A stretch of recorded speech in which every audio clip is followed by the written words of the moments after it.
Welcome to study just channel. आज हम इस वीडियो में कवर करने वाले हैं जनरल साइंस से इम्पोर्टेंट क्वेश्चन जो कि अभी तक सभी प्रतियोगिता एग्जाम में बार बार पूछा गया है और आगे भी पूछे जाने के चांसेस हैं।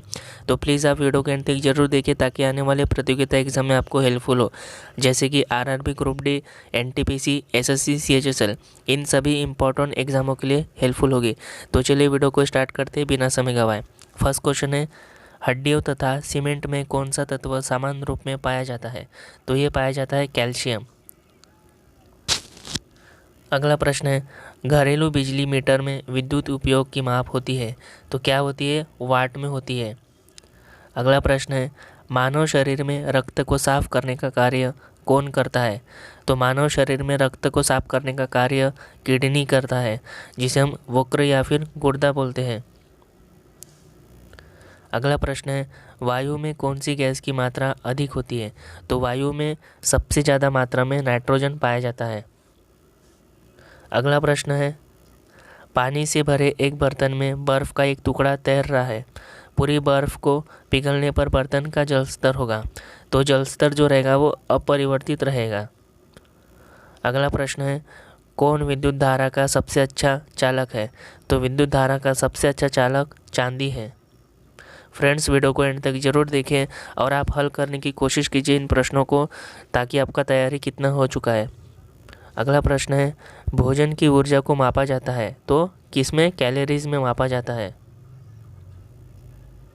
अगला प्रश्न है, प्रेशर कुकर में सब्जियां जल्दी पकाई जा सकती है क्योंकि दाब बढ़ जाता है, जाने के क्वथनांक बढ़ जाता है। अगला प्रश्न है, शरीर के भार का कितना प्रतिशत जल होता है? तो कुल 65 से 80% भाग प्रतिशत जल का होता है अपने शरीर में। अगला प्रश्न है, एक फ्यूज तार का उपयोग किसके लिए होता है? तो ये होता है हानि पहुंचाए बिना उच्च विद्युत धारा के प्रवाह के लिए होता है।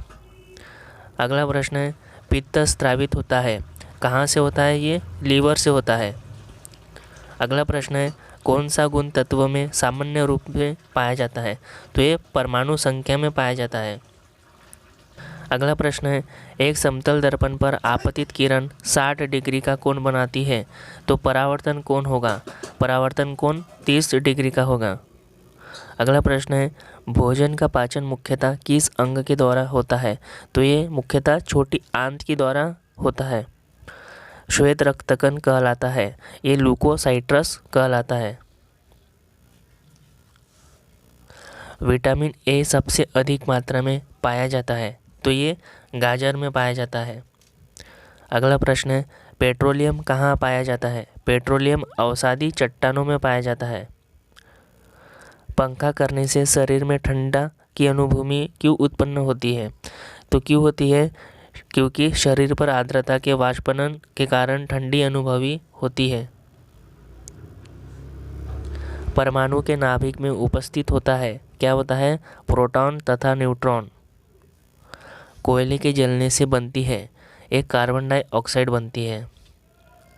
द्रव बूंद की संकुचन और कम से कम क्षेत्र घेरने की प्रवृत्ति का कारण है, क्या है? पृष्ठ तनाव।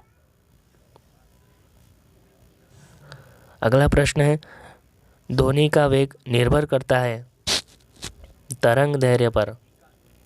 अगला प्रश्न है, बर्फ जल पर तैरती है क्योंकि यह जल से हल्की होती है। अगला प्रश्न है, वर्षा की बूंदें गोलाकार होती है क्योंकि सतही तनाव के कारण होती है। अगला प्रश्न है, रेबीज के टीके की खोज किसने की थी? तो ये लुईस पास्चर ने की थी। अगला प्रश्न है, वायुमंडल में कार्बन डाइऑक्साइड के परिणाम में वृद्धि के कारण ताप में वृद्धि होता है। अगला है, सबसे अधिक तन्य तत्व कौन सा है? तो ये सोना है। दो समांतर दर्पण के बीच धातु के एक गोले को रखा जाता है, इससे बने प्रतिबिंबों की संख्या कितनी होगी?